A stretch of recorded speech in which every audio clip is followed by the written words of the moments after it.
Hello, friends. My name is Jim Collison. I'm Gallup's CliftonStrengths Community Manager. We want to welcome you today. Today I'm with Justin Wiley. And Justin, great to have you on the program. Welcome.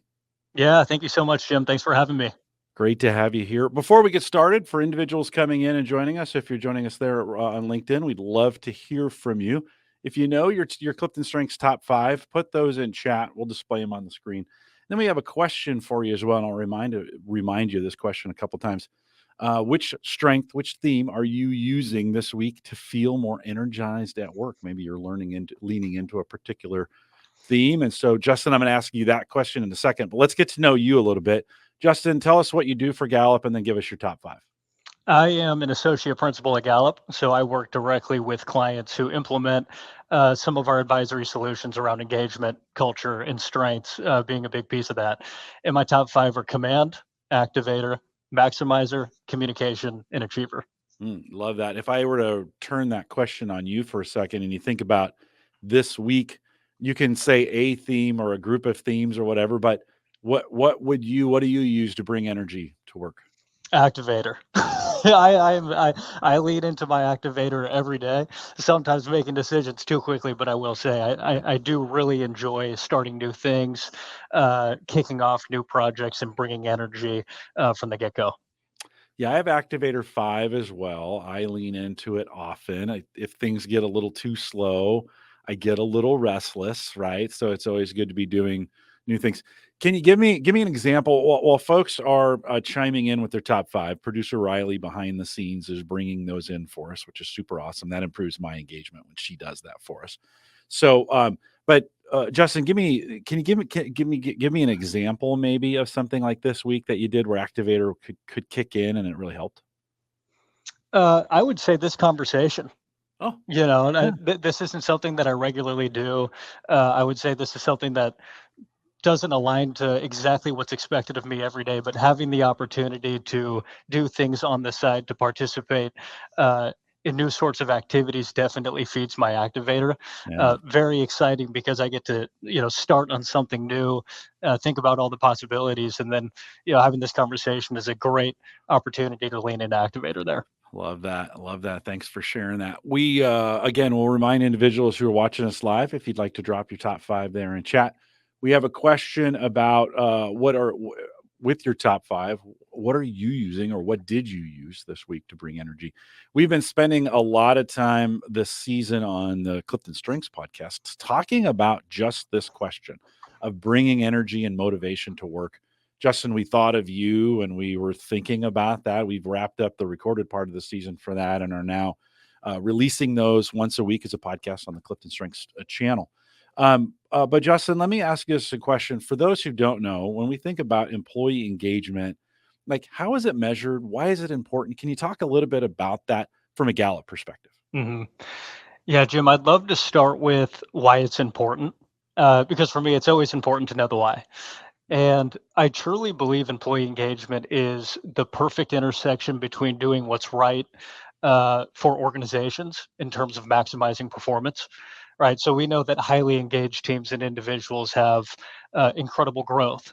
They have better turnover or retention metrics, right? As we think about safety incidents, whether you're in a manufacturing facility operating heavy machinery or working directly with patients in a healthcare environment, right? We know that highly engaged teams have superior performance outcomes, which is great for organizations.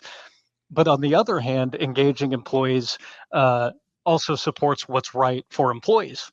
Because when we compare highly engaged teams and individuals to their counterparts, we know they're far more likely to experience positive well being. They're more likely to report thriving in life, and they're way less likely to experience burnout at work. So, as I think about why it's important, it's because it supports the business objectives that organizations have. And it also supports the experience in the working environment that folks want to have inside and outside of work. In terms of how we measure it, we do have an employee engagement uh, instrument called the Q12 survey. Really provides organizations and leaders with a framework for creating highly engaged organizations and teams. In the Q12 includes a 4-level hierarchy that is based on 4 types of employees' performance development needs. The first being basic needs, then individual contribution, teamwork, and growth. And we measure the state of engagement through a quantitative survey that folks can answer confidentially. And following that survey, we provide teams with here's your current state of engagement, whether it's across the organization or within specific teams. Mm. I love that. Q2 on our Q12 survey is a materials and equipment. I have the materials and equipment to do my job. Today, you and I, our materials and equipment is an active audience. Justin, I don't know if you saw this, but we just crossed over 200. Wow. Producer Riley says new record. So congratulations, Justin. I feel This this is awesome. You're doing pretty great. Your activator is hard at work, and maybe it's maybe a little bit of command in there as well. My arranger loves all the details that are going they're here on for you, kind of Jim, not me. So around the congrats to scenes. you. You bet. Justin and I are taking your questions during our time that are here. Just put a Q in front of that so we can easily see those questions as we go along. Many of you are putting your top 5 in. If you want to also answer the question, what theme or themes are you using or used this week to bring energy to what you do? Throw those in chat, and producer Riley will throw those up as well. Justin, let me ask you this question then. So the intersection of CliftonStrengths and Q12, how can we use CliftonStrengths to accelerate this concept of employee engagement then? Well, one thing we found is that a strengths-based approach to management is the single best means of improving the relationship between employee and manager. Right. And I think as human beings, we all have this desire to feel appreciated, for someone to recognize us for unique contributions.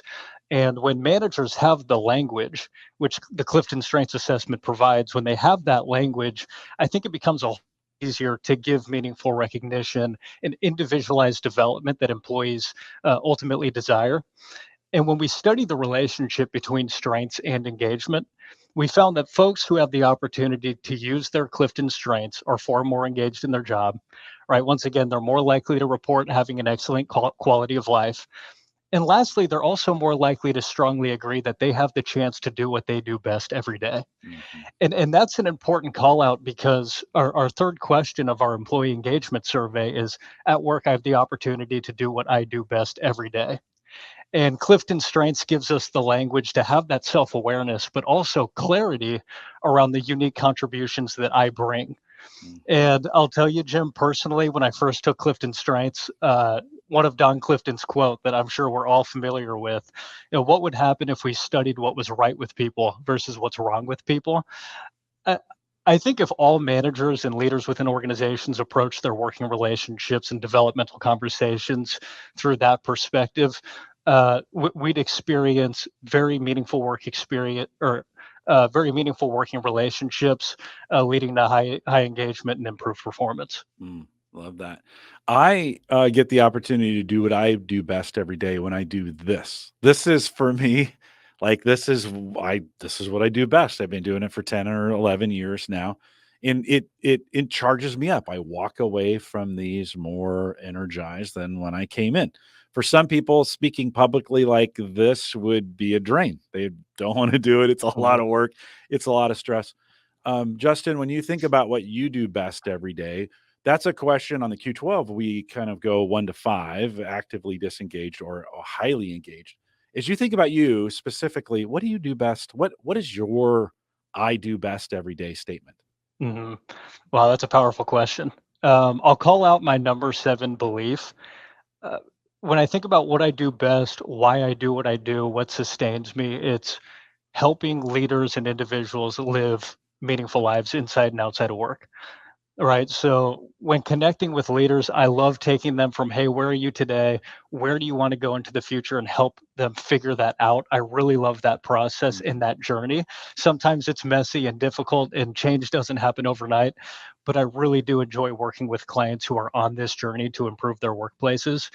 And then personally, when you think about, once again, engagement and strengths based development leading to improvements in well being, I love the fact that folks are going home feeling more energized, having family dinners, whatever it might be, but contributing to their communities outside of work in a more meaningful way. That perspective and leading into my strength of belief definitely keeps me energized. mm. I love some of the comments that are coming in the chat room as we ask that question, what's energizing you? And I think of there was one who said that they're a coach and they're leaning into their developer. How great Mm. is that then to work with people? individualization and responsibility kicked in, learner and individualization. So continue to bring those in. We'll love to see those as we think about what energizes you. What are you using to be energized? Justin, when we think about managers, they're a certain key role in this. What's the correlation as we think about managers and then working with those they manage and their strengths? What's the power there? We could talk about this for 2 full days, Jim. For sure. But there are a couple comments. So the first one I do want to point out, arguably Gallup's most significant finding, is that 70% of the variance in employee engagement is directly attributed to the manager, right? You can find this all over our website, all over all the book. We've wrote a book on this, right? So that's the first thing, reinforcing the importance of the manager. The second thing I'll call out is that folks and clients who administer our engagement survey, the first question they typically ask is, okay, I did the survey, now what? Right? What do I do with this? And Jim, I know you had a conversation, I believe, with Hannah about the power of meaningful conversations. But once again, to set the stage of this conversation, if we were to oversimplify how you get engagement right and how you prioritize your action steps, it's having a meaningful conversation with every employee on your team every week. Right? We found that regardless of working environment, whether you're remote, hybrid, or fully on site, 8 out of 10 people who report receiving meaningful feedback in the last week are engaged. And we start breaking out the characteristics of these meaningful conversations. And unsurprisingly, one of those characteristics is focusing on your strengths or focusing on what you do right. So if I'm a leader, if I'm a coach doing team facilitation or working with clients, a number one priority on a weekly basis has to be not only having awareness around the strengths of my team or those individuals, but finding ways to uniquely pull out those gifts and strengths and talk about those strengths on an ongoing basis. It's interesting when we came out with that finding, this once a week, a meaningful conversation. We've spent a bunch of time talking about that over the last 6 or 7 months. I think some people ask the question, or managers might ask, wait a minute, everybody, one conversation, what would I talk about? And you just gave the secret is everybody has strengths. Everybody has these things they're really good at. Let them talk about those things. Like, let's just have what an easy question to go into on a weekly basis of what's going on this week and how are you going to lean into that to stay energized? Did I get that part right? Would you agree with that and maybe add anything to it? Absolutely. Our hope is that managers and employees are already having these conversations. So instead of adding more work and more time onto their plates, I think it's just about repositioning the conversations they're already having to be more impactful, right? So you had mentioned, hey, we might have current goals that we're working on or current projects. Just a question as simple as, how are you going to use your strengths to uniquely lead this project? Tease up a very different conversation than when are you going to get this done. Yeah. Right. So I think just changing the way we're approaching the conversations we're already having will pay dividends for leaders. Yeah, what I love about that is it gives a framework for an individual to have a conversation then back to their manager about, hey, let me remind you, because listen, I've managed dozens of people, and it's hard to remember all those things. Mm-hmm. It's not like you're carrying around a note, but hold on, let me turn to your page, right? Mm-hmm. So I think these weekly conversations are great reminders, right? It's a great opportunity for those individuals to remind their manager, hey, I just don't forget, I've got this, I'm leaning into this, and I'm super excited about this because I get the opportunity to use fill in the blank with the theme. As we think about individuals, then how can individuals utilize their strengths to from their own standpoint to Mm-hmm. increase their engagement? Yeah, that's a great question. Yeah, we called out the 70% of the variance is attributed to managers, right?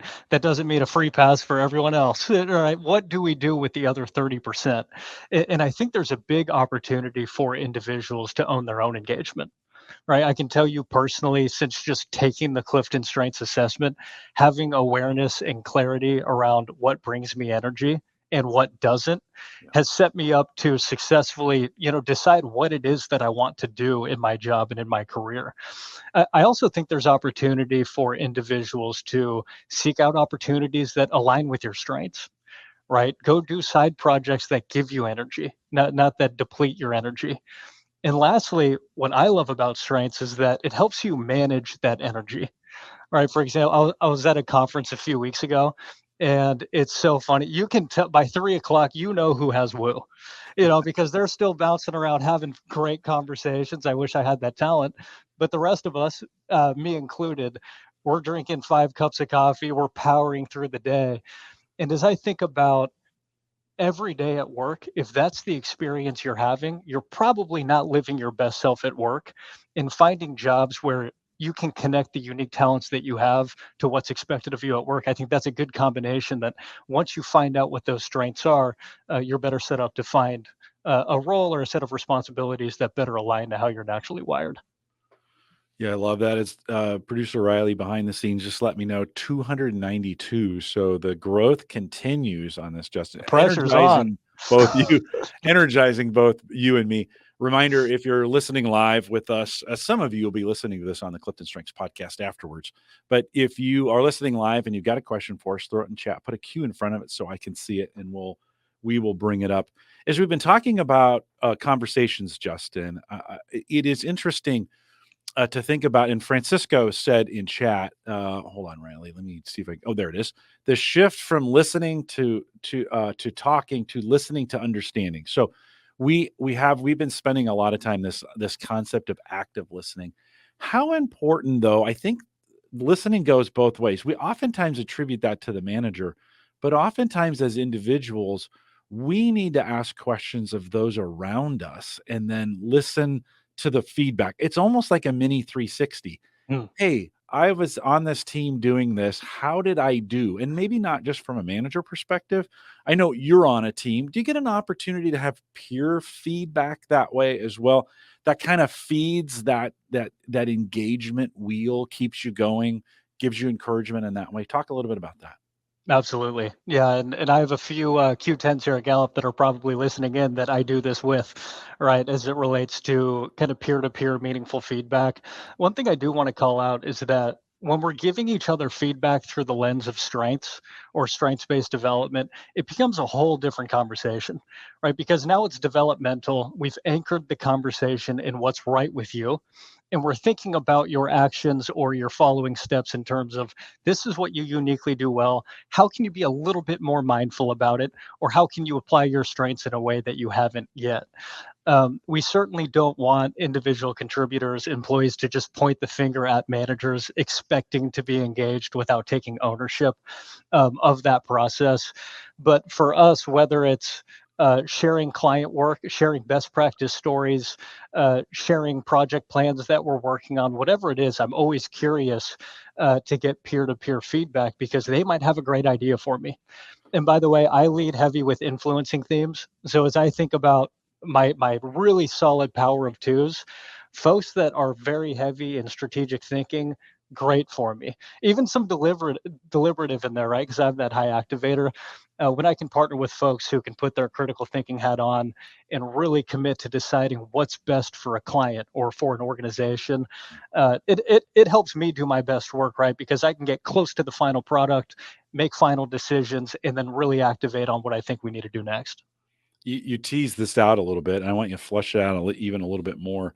As we think about team and team collaboration, you just mentioned I've got a lot of influencing themes. I do as well. I learned long ago I've got to bring in some help from me sometimes in a team to Same. actually get some things done. I need to Yeah. partner with some friends, and trust me, I can get some things done, but there are folks who get things done way better than I do. Mhm. When you think about using strengths in that team concept, how does the framework help teams quickly get to higher productivity than just trying to figure it out on their own? hmm Well, we do have a lot of clients who reach out about this exact situation, right? Whether they've experienced some turnover, whether they're just a new intact team, whether they're new matrix teams. But when new folks are working with one another, what I love about strengths is it instantly gives you the language to understand the unique talents and gifts that people bring to the team. One strengths envy I do have, Jim, is individualization. Mm. I don't have it. I would love to be a manager that looks at my team and instantly knows what makes each person unique. But the strengths assessment gets us 90% of the way there. And if I have a good understanding of just generally as a team, we're stronger in these areas. Maybe we don't have as many strengths in these areas. It might help me individualize my communication, the way I think about motivating my team. It'll also help me understand who should take or who should prioritize what parts of projects or own different responsibilities. Um, and by the way, that's not only just between manager and employee. I love for folks on the team to know this about each other, Hmm. because when we don't have this understanding of each other's strengths, sometimes this was me in the past, I'll own it. I expected everyone else to operate and think and accomplish things the same way I do. And when we look at different strengths and how unique everyone is, I think it allows us to give each other grace, knowing that one, there are some things that you probably won't do like me, but in other ways, I can't do the things you do either. And when we have that awareness and can recognize and appreciate each other for that, I think it really speeds up the rate at which we can get to doing impactful work. Yeah. It really does in the sense, you got my head kind of moving as we think about team collaboration and teams coming together. Of course, simplistically thinking about putting a team grid together and then just having some conversations around it. In our certified coaching community, we have an exercise called I Bring and I Need. And it's just a simple way of saying in a conversation at the start. And by the way, I think this is mandatory at the start of any new team is to go through an exercise like this. So everyone fully understands, hey, here's, based on who I am, here's what I bring to the team. But we still have needs. Like, and I Mm. think sometimes we think it's a take only, right? Where we're also responsible for matching up what those people bring with what people need. And I think that's a powerful exercise, not only, and you alluded to this, not just for the manager, but for the team itself to be successful is important. I do see a couple questions coming in. Keep your questions coming in. Let me get to Francisco's question. He asked this, and I think we answered this a little bit earlier, but Justin, I'll ask you again. What can you share about the impact of an engaged culture impact on commercial strategy? And maybe I'll turn that strategy word into success as we think about the effect of this. And bring some of those stats back to us if you could. Sure.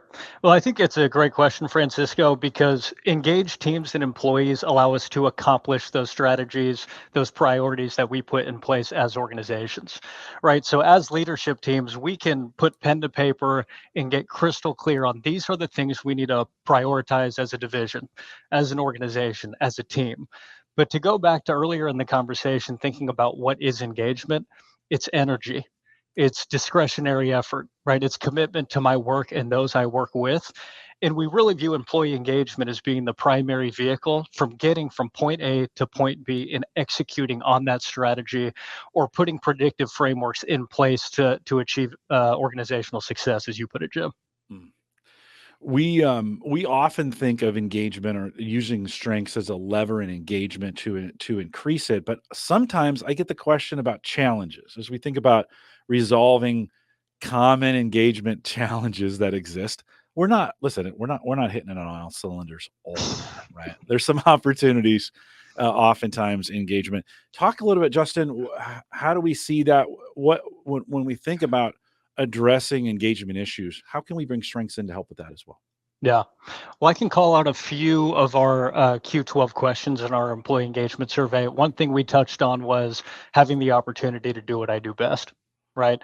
If we don't know, or if we can't put a name to the talents and strengths that we bring to our work and workplace, it's pretty difficult to have clarity around or confidence around doing what I do best at work, right? So on an item like that, I think just having awareness goes a long way. You think about items like getting recognition at work, right? One data point we found, you can find it on our website, is that only 1 in 10 people have been asked, how do you like to be recognized? Right? We all like to be recognized differently. And I think when we can put that in the lens of strengths, once again, hey, Jim, based on your strengths, how do you like to be recognized? You might get 100 different answers, right? Some folks might say, well, I'd love for you to recognize me at an all company event. Other folks would say, in a one on one conversation, I would really appreciate that instead of being highlighted in public. Also, when it comes to learning and development, right? But having the opportunity or talking about progress over the last 6 to 12 months, Jim, if you were having a performance conversation with me, I sure hope that part of the conversation would be about my strengths, right? How do you see yourself using those strengths? Are you proud of how you're using your strengths? How can we use them more often? And I think once again, it really just provides the language and the strengths based philosophy to change the way we're interacting with employees at work. Mhm. I wanna flip that recognition question on its head a little bit. Oftentimes, that's a real popular question of, "How do I like to be recognized?" Right? And we want managers, we want teams to ask that question so they understand it. I also think, you don't get recognition unless you give recognition. Mm, That's one of those things we say a lot, like, you can't just expect it. You gotta lead with it, right? And I think it's a good question for individuals to ask themselves, "Hey, based on what I'm good at, how can I give more recognition?" For me, it's best verbally in the moment as it's happening. I don't think there's anybody better than me at that to say, "Hey, genuinely, this was super helpful to me. mhm, Let me tell you the 3 ways it was right now." I'm not a great writer, and so when I try to write, we have a drop system where you can mhm. write in there and give it to the person. There's never enough space or enough time, and my hand starts to cramp because we don't write anymore, right? And Yeah. that those are and those are 2 that's a simplistic look at it, but for me, that's a way of, like, I need to remember in the moment to show gratitude, to show Mhm. recognition, and I can do that up in front of people too. I can also recognize people that way. Would you add as you think about your own individual strengths in giving Mhm. recognition, would you talk a little bit or add anything to that? Yeah. Well, I'll follow up on your drop story. Last week, right, our floor in Gallup had kind of made a decision that we need to do more recognition. Right, this is something really important to us, and you can manufacture some of this. Right, we put 2 drops in each office and asked every employee, please write a drop to someone today. You can hand it out in private, you can bring it to lunch, whatever you want, but please just give someone recognition because we know it's important. And I think that posture of let's give people recognition and then we'll probably get it in return is much better than where's my recognition at, right? In the spirit of owning your engagement, right? I think we can do our best to set leaders and managers up for success, but there's certainly nothing stopping us from owning that recognition and giving it to one another. I Yeah. do lead with high communication, verbal more than writing, just like yourself. So I had to power through the hand cramps last week, Yeah. but I definitely prefer to speak face to face if I can. Well, and I've gotten some really good recognition from folks who write it out, and it's beautiful and it's amazing, and I have a whole bucket full of it. Yeah, in fact, 2 buckets full of it now here at Gallup. Do I, you have a bucket there? I got mine right Yeah. here. Yep. Yeah. How full is your bucket? Yeah, I've kept every single written note that I've gotten in the 17 years that I've been here, and even from clients and customers that send those in. It's just a great reminder. There's some folks who are great at that. Some people like to give gifts. Some people like to do events. Like, Mhm. it's endless when we think about the recognition. Okay, a couple questions. We're going to run out of time, but let me jump in. Travis, you were asking a little bit about comparing disc to this, and there's been some comments in chat. We have a whole list of our comparisons to the other strengths tools. If you head out to gallup.com and then search for strengths comparisons, you'll see all of them that are listed out there. That's a whole topic, all on its own. Not enough time for us to cover that. You can check that out as well. Um, Damien says the big challenges are adoption of strengths-based culture, and it's another thing on the plate. Justin, what do we say? And we'll have to make this quick, but what do you say to organizations that say we're too busy? Yep. Well, I think in terms of adoption of strengths-based culture, it always looks different. It's not a one-size-fits-all approach, right? Sometimes we start with leaders and scale it down. Sometimes it's more of an organic approach where teams are doing it in pockets and it catches like fire. So, all that to say, there are several folks at Gallup that would love to have a conversation with you and help you understand how to do that effectively. But I think if you have leaders internally that are bringing passion around strengths, folks around you will feel that, and they will certainly want to be a part of it. Yeah. Love it. If you, Justin mentioned this, if you've got additional questions we couldn't cover all the questions that came in. You can contact us. Just send us an email, coaching, and doesn't have to be about coaching, but you can send it's an easy email to remember, coaching@gallup.com, and we can route that internally. If you're an organization that has some questions about it, maybe you'd like to get your organization. This is what Justin does. If you'd like to get your organization involved in it, we have just really scratched the surface on this. There is lots more of this available at Gallup.com. You can go Gallup.com/CliftonStrengths. Check out, search on the site. There's lots of great information around this out there. Justin, thank you. It goes so fast. It does. I wish we had an hour. I know. It's almost a crime. Well, we'll get you back. We'll have you back on here. And Justin, thanks for taking part of your day to be a part of this program, and thanks for coming out today. I appreciate it. Awesome. Thanks so much for having me. You bet. And for those of you who are listening live, don't forget, if you want to listen to this again, we'll make it available as a podcast on the Clifton Strengths podcast. I know, original name, but Clifton Strengths podcast is available. Search Clifton Strengths on any podcast platform, and you can find it there. We actually, and there was been a question in chat about some of the themes. We actually spent a ton of time this season on the Clifton Strengths podcast. Jacqueline Robinson and I spending the whole season talking about this very topic from a theme perspective, one theme at a time, one per episode. And we'd love to have you listen to it. Subscribe on your favorite podcast app or right there on YouTube so you never miss an episode. To the 300 of you who joined us today, thanks. You engaged me, so I appreciate that. Thanks for coming out. And with that, we'll say goodbye, everybody.